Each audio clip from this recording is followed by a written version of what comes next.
purpose in the future. So regardless of what value anyone places on it, the question really is that how we do business? Is we wait for somebody to come and ask us for for a land sale, or do we proactively say, this is something that we don't need? I mean, Joyce even said herself that she wants us to declare it as surplus property, and I don't believe that we see it as surplus property, right? Yeah, correct. I mean, and the process is, we needed to have a process in place. Right. And until their initial request, we did not have one. And so any resident can come up, or business can come up and identify attractive land, and this is how we approach it. We put together this staff report.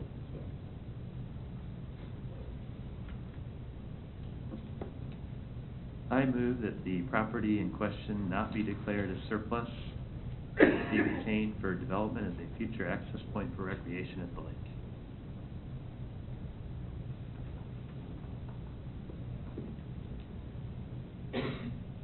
I'll second it, just so we can vote on it. Motion Fodovich, second Roberts, that we that the property not be declared as surplus, and that it be retained for development as a future access point for recreation at the lake. I have one more question before you.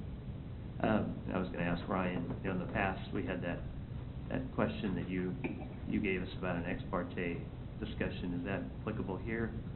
Or that was when we were talking about rezoning, you asked us if we had any of those Right. conversations. Is that... Yeah, when you're acting in your quasi-judicial capacity, that's when you declare ex parte communications. So is But that- when you're required to by state law. So is this one of those instances then? And why not? I mean, how is this is not a judicial decision? I mean, you're not making a determination as to, in the example there is entitlements on property that people own, and that's, case law declares what are quasi-judicial proceedings and this would be declared to be probably a legislative determination, for which you have ultimate discretion. Okay. So an interpretation of the law would be, Right. but just this isn't. An interpretation of the law. I mean, is that what the quasi-judicial kind of... It could be. I mean, I guess what I'm saying is that's why this is not that. Right. Okay. Right. Other questions? Motion Fodovich, second Roberts. All those in favor indicate by saying aye. Aye. All those opposed? No. New business item number 3 fails.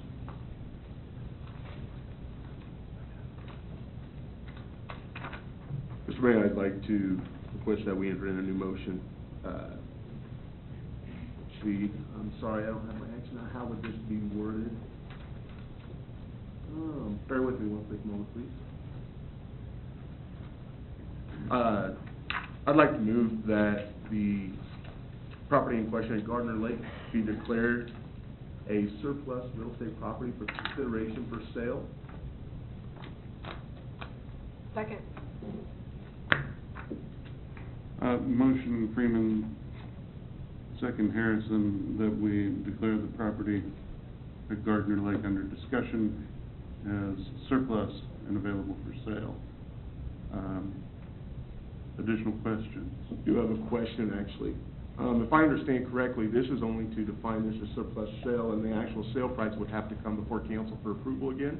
That's correct. So we would actually have an opportunity to review the pricing, and if we don't feel that's been a fair exchange, then we'd have an opportunity to decide differently at that point?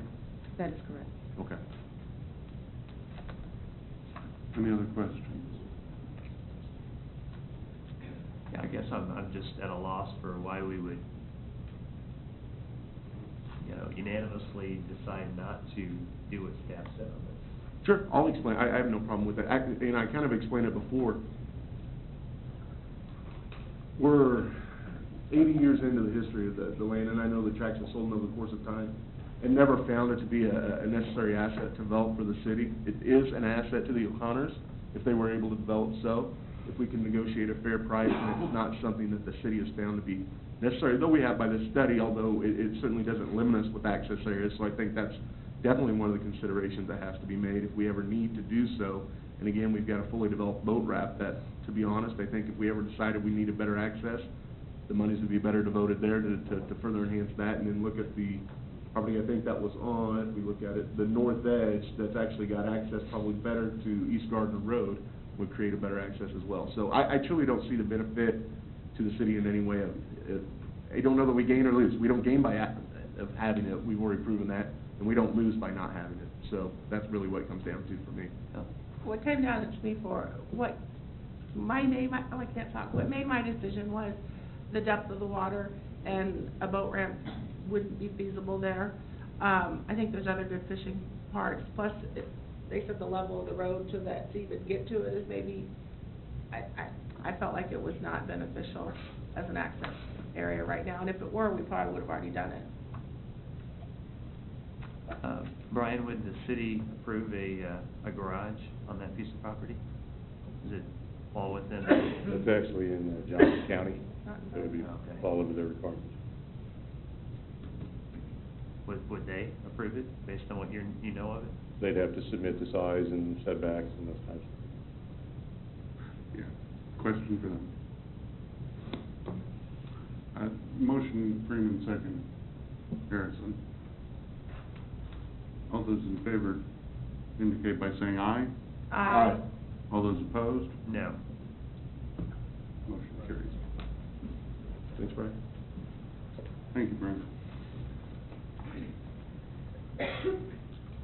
New business item number 4, consider authorizing the city administrator to execute a contract with Eaton for the Transformer 4 switchgear and bus duct upgrade at substation number 2. We're getting the band back together. David Green, good evening. Thank you. Good to be back.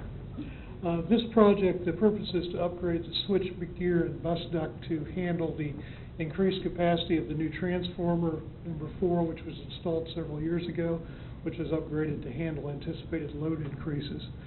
Just for an example, like at least for me to understand what this is, the bus duct, there's one bus duct that connects the transformer to the switchgear, and the switchgear in question acts as the main fuse at your house, and then there's another bus duct inside that distributes that power to the feeder circuits, of which there's 4 served by this transformer. The project was started in fall of 2013. The electric staff retained SIGA Engineering to prepare plans and specs and bid documents for the project. The project was set up for the internal bus duct and the switchgear to be supplied and installed by the bidder, and then to furnish the external bus duct to be installed by electric staff. Staff solicited bids from 9 suppliers in November of 2013 and received no bids in December. They pulled some of the bidders, and some said they declined to bid because at that time the completion date was set for spring of 2014 to beat the peak season. They felt it was too short, plus they just felt it was too small of a project. Staff asked SIGA to go ahead and rebid it on their behalf. SIGA solicited bids from 8 suppliers in February, received 1 bid in March from Eaton in the amount of $123,400. Once again, they asked why couldn't we get more bids, and they said it's too small of a project. Eaton is a competent outfit. They had acquired the company that had supplied previous switchgear for substation 2.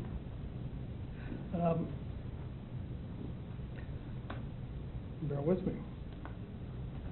We would recommend proceeding with this project based on the bid. Another reason that they received bids was that the bidder was allowed to set their milestones. Eaton stated they would supply shop drawings within 60 days and have the subdivision